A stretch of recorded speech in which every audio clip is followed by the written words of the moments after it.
Olá pessoal, sejam bem-vindos a mais um Espaço Heráclito. Hoje a gente vai fazer um programa com um tema de enorme predileção deste com quem vocês falam. Nós vamos falar hoje sobre o futebol como sintoma da administração total. Eu vou aqui trazer esses temas à tona de maneira que nós escavemos cada um desses conceitos. Mas vocês, obviamente, imaginam que a gente vai falar sobre futebol hoje, dado o término ontem da Copa do Mundo. Essa Copa do Mundo, que na verdade traz uma série de questões para que nós possamos pensar sobre as transformações historicamente configuradas do futebol, em diálogo, obviamente, com as transformações que o sistema de reprodução social, o capitalismo, foi sofrendo ao longo das últimas décadas, sobretudo nessa transformação que varre o século XX para chegar até nós aqui no século XXI. Vocês, nós aqui brasileiros, obviamente que sentimos no mínimo vergonha daquela atuação bizarra da seleção brasileira diante da Alemanha, em que a seleção foi massacrada por 7-1, e nós assistimos ontem a um jogo extremamente disputado entre Alemanha e Argentina, e lamentável a Argentina levar um gol. Eu confesso a vocês que até a Roberta estava tirando sarro de mim, que eu ia baixar aqui um vídeo para vocês para trazer um gol do Maradona, um gol antológico do Maradona na Copa de 86, com uma narração quiçá tão antológica quanto o gol do Víctor Hugo Morales, um argentino que vai narrar o gol. Vocês podem procurar aí no YouTube, Víctor Hugo Morales, Maradona 86, vocês vão encontrar. Poxa vida, né? O Brasil tomou essa chulapada da Alemanha do 7-1. Ou torcer ali para a Alemanha, tá certo que se os argentinos tivessem ganhado a Copa aqui dentro do Brasil, a gente ia ouvir para o resto da existência sobre esse título dos hermanos aqui no Brasil. Mas tomar um gol a 7 minutos do segundo tempo da prorrogação é a morte, né? O Higuaín e depois aquele rapaz ali com a trancinha, não me lembro o nome do rapaz, você lembra, Roberta? Ó, o Palácio, a Roberta tá falando aqui, o Palácio. Pô, que gol que o cara me perde, é brincadeira. Como diz o nosso querido José Ferreira Neto, comentarista hoje da Bandeirante, grande ídolo do Esporte Clube, glorioso Esporte Clube Corinthians Paulista, é brincadeira o cara perder um gol daquele ali na cara, né? Brincadeira, não dá pra perder 2 gols daquela forma. Mas nós aqui no nosso Espaço Heráclito não faremos o debate nesse sentido mais próximo das discussões da crônica esportiva com a qual os amantes do futebol estão acostumados, ou infelizmente estão acostumados. Eu quero trazer para vocês uma discussão que aborde alguns aspectos sobre os quais a crônica esportiva fala, mas de maneira extremamente superficial, para que nós tentemos então desvelar as camadas de transformação do futebol.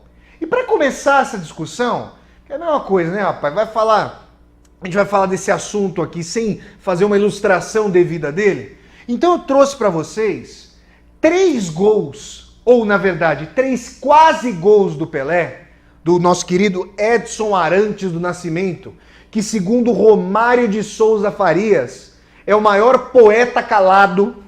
Vocês sabem o que acontece quando o Pelé vem à tona e vem falar as coisas que ele diz. Então o Romário chama o Pelé de poeta calado.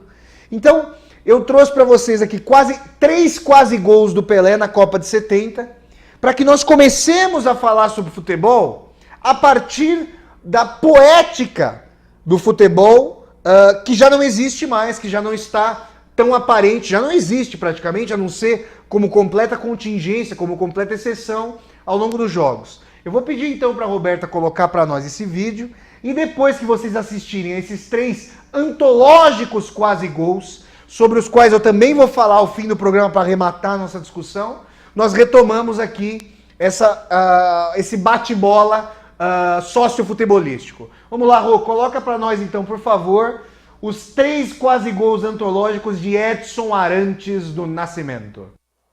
O número 9, Cuna, se aproxima. A bola é cruzada na esquerda. Atenta a defesa do Brasil e Pelé. Atenção, tiro de longe de Pelé, o arqueiro descolocado, rente ao poste. Pelé numa tentativa sensacional em Guadalajara. Do meio do gramado, procurando colher de surpresa o arqueiro. Vejam o lance em repetição. E o desespero do arqueiro Vitor da Tchecoslováquia, descolocado. Pouca coisa mais e Pelé teria feito um dos gols mais sensacionais de todos os tempos. Desequilibrou o ângulo de tiro completamente, Bretas. Agarra Mazurkiewicz!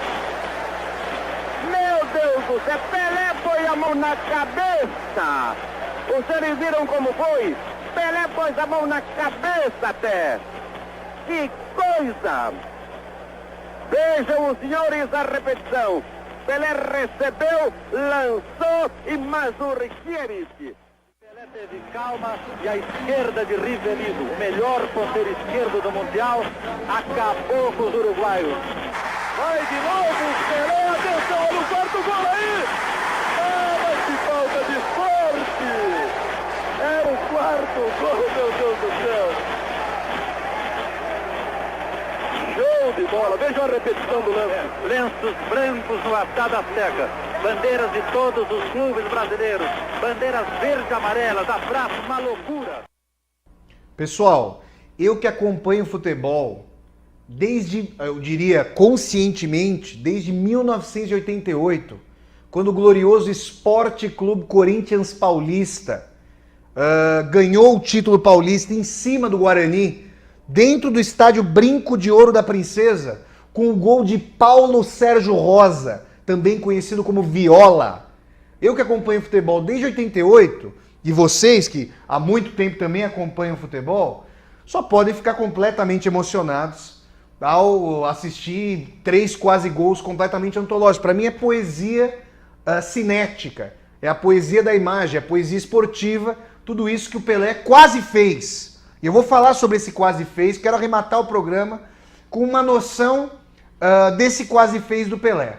Mas vocês notam, se vocês repararem, fizerem uma análise comparativa desse vídeo que eu apresentei aqui para vocês, com a ajuda da nossa querida Roberta, com o futebol atual, vocês percebem uma série de coisas. Por exemplo, o narrador, ele tem uma frequência de narração muito mais cadenciada do que os narradores da contemporaneidade. Vocês percebem que existe uma celeridade, uma rapidez muito maior na narração de hoje. Vocês percebem também que a dinâmica de jogo do futebol ali na década de 60, aliás, em 1970, na Copa do México, era uma dinâmica totalmente diferente daquela que nós assistimos hoje. E aí fica essa questão primeva. A que se pode atribuir a diferença fundamental entre a dinâmica, a composição do jogo de futebol ali em 1970 e a composição do jogo de futebol de hoje? É claro que nós aqui do Espaço Heráclito não vamos aceitar simplesmente a colocação tautológica, ou seja, que explica, ao explicar circularmente, explica sem explicar, explica retomando uma nova frase, que isso significa uma mera evolução do futebol, como se o futebol por si só se transformasse sem qualquer tipo de relação com as transformações sociais, das quais, obviamente, o futebol faz parte. Percebam vocês, pessoal, que uma explicação recorrente, que na verdade também não explica absolutamente nada, diz respeito à noção de dizer que Gerson, Rivelino, Roberto Rivelino, Edson Arantes do Nascimento, Carlos Alberto Torres, Jairzinho, Tostão, que esses jogadores já não existem mais. Olha, realmente com digamos, a quantidade de qualidade que havia à época, é algo muito difícil de se encontrar hoje. Mas obviamente que nós temos Lionel Messi, o Neymar, que é um grande craque, o Messi, que é fabuloso, e uma série de jogadores que apareceram aqui na Copa do Mundo, apesar de mais esparsos pelas seleções, que são excelentes jogadores. Agora, uma questão interessante para nós discutirmos esse ponto é: o futebol, ali na década de 70, estava inserido num tipo de estrutura de conformação do capitalismo em que a quantidade de dinheiro movimentada e a industrialização do futebol eram completamente distintas do tipo de atração, de entretenimento autoritário, como nós vamos falar aqui, no qual o futebol se transformou. O futebol hoje, pessoal, é, das receitas lícitas, uma daquelas que mais movimentam dinheiro ao redor do mundo. Houve estatísticas, aí a FIFA liberou isso, dizendo que essa Copa no Brasil foi uma das Copas, se não a de maior público, uma das Copas que mais movimentaram público dentro e fora dos estádios. E a audiência televisiva, consta que a audiência televisiva foi a maior de todas as Copas. Então é interessante perceber que a estrutura que enreda o futebol, as articulações sociais que o futebol movimenta, são muito mais complexas e estruturadas do que ocorria a época da Copa do México, quando o Brasil se sagrou tricampeão mundial. Então, obviamente que esse tipo de articulação de teia social mais complexo, de relações econômico-políticas muito mais rentes ao futebol, vão gerar todo um tipo de transformação que tem sentido e reflexão na forma pela qual o jogo se expressa. Vejam vocês que, num jogo menos dinâmico, em que a técnica, em que a expressão da individualidade dos jogadores tem sobressaída, se sobressai, o que acontece? Você tem que o país, como o futebol, que tem uma tradição de prática, o Brasil, que tem uma tradição de prática de futebol muito antiga, aqui remonta aos princípios do século XX, num país com prática maciça, país que leva as pessoas, os rapazes e as moças cada vez mais, a praticarem futebol nos finais de semana, à noite, no futebol society, futebol salão, nos campos de terra. Essa prática gera distinção. Homens se destacam perante mulheres na conquista, na prática do futebol.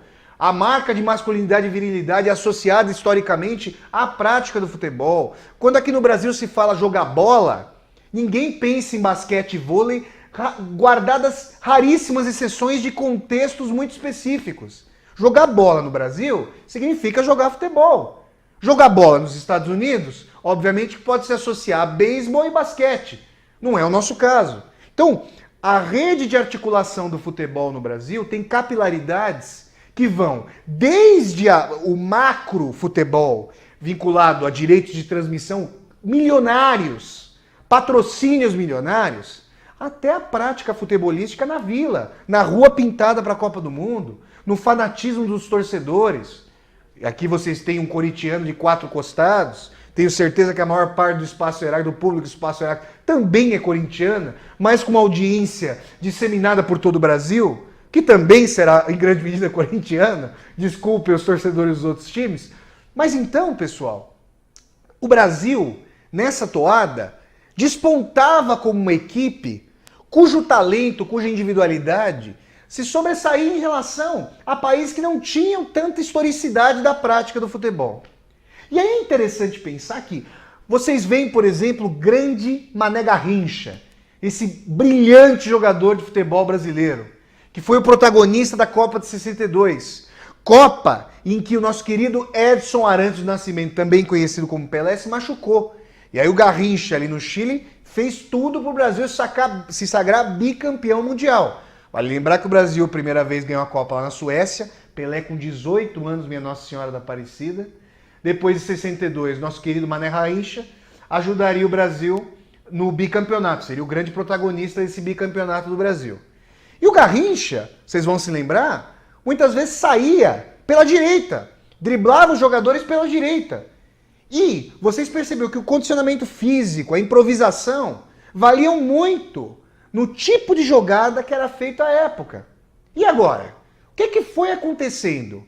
O futebol movimentando essa quantia, o futebol gerando premência econômica, o futebol gerando, obviamente que para muito poucos, carreiras milionárias, movimenta toda uma estrutura socioeconômica que drena jogadores, que faz com que, obviamente, o Brasil tenha uma produção colonial de matéria-prima humana para em grande medida exportação para a Europa, como é o caminho, mas alguns jogadores mais velhos vêm jogando no Brasil pelo fortalecimento recente da economia brasileira, mas também pela crise profunda pela qual a Europa passa.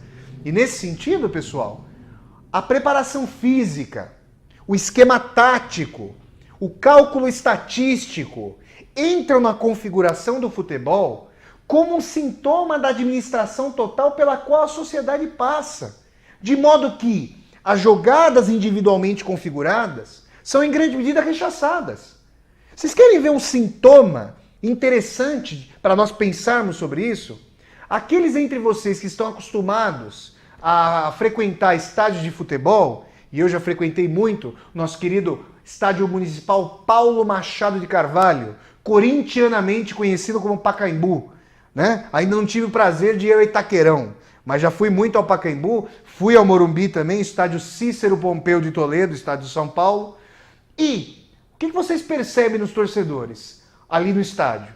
Que aquele jogador que retém mais a bola, aquele jogador que procura busca jogadas mais individuais, muitas vezes é hostilizado pela torcida. Se o jogador retém a bola e, de certa maneira, cadencia, estanca essa dinâmica tresloucada do jogo, ele é criticado. Mas será que foi sempre assim? Não, como vocês viram. O Gerson, nosso querido Gerson, meio-campista da seleção brasileira da Copa de 70, era famosíssimo por fazer lançamentos, pessoal, de 40, 50 metros, da intermediária para quase o bico da área, e quando não para dentro da área. E vocês têm lances fabulosos em que o Pelé, por exemplo, mata lançamentos do Gerson no peito. Será que isso seria possível hoje? E se isso não é mais possível, por quê? Vejam vocês, um lançamento de 40 metros demanda um tipo de movimentação do jogo que, em algum sentido, é menos dinâmica. Porque para esse jogador poder dominar uma bola numa bola de um percurso de 40 metros, é claro que a marcação tem um tipo de movimentação diferente do que acontece hoje. Então aquilo a que nós assistimos hoje é muito mais um futebol de passes rápidos, de dinâmica de movimentação, de uma tentativa de fechar o campo com uma lógica de administração que vai para a própria movimentação dos jogadores, de tal maneira que esses lances de grande efeito, de beleza, são preteridos em grande medida em função de um jogo coletivizado. Mas coletivizado de maneira cada vez mais mecânica, contabilizada, matemática, estatística. Não é à toa, pessoal, que vocês viram ao longo dessa Copa do Mundo, todos os canais de televisão, sejam eles abertos, a Globo e a Bandeirantes, sejam eles fechados, apresentarem estatísticas, por exemplo, da quilometragem que determinados jogadores haviam corrido ao longo da partida. É interessante que as estatísticas do futebol se voltem efetivamente para a quantidade desenvolvida pelos jogadores e muito menos para a qualidade das relações. Quantos gols, como aquele do Maradona, que eu não pude passar aqui para vocês, mas que vocês podem procurar, que é belíssimo, quantos gols como o do Maradona, em que o jogador parte do campo de defesa, na verdade, quase do campo de defesa da Argentina, para entrar com a bola dentro do gol da Inglaterra em 1986. Quantos gols desse tipo vocês assistiram nessa Copa do Mundo? A quantos gols vocês assistiram? Nenhum. Que eu me lembre, nenhum. E quantos jogadores do porte físico do Maradona, ou seja, baixinhos, ainda que atarracado, Maradona, ele tem um porte físico que dificilmente o faria jogar naquela medida no futebol atual. Aí vocês vão falar, mas o Messi é baixinho. Quem conhece a história do Messi sabe que ele saiu da Argentina quando novo e foi para a Espanha, e o Barcelona, se eu não me engano, financiou o tratamento para que o Messi pudesse tomar hormônios do crescimento e se desenvolver fisicamente para poder suportar o tipo de jogo que o futebol atual desenvolve. A gente vai continuar a falar sobre isso, tem uma série de desdobramentos dessa questão da administração total do futebol, mas nós vamos fazer agora um rápido intervalo e voltamos daqui a pouco o nosso Espaço Heráclito, que bate uma bola com vocês hoje na esteira do fim da Copa do Mundo. Até já, pessoal!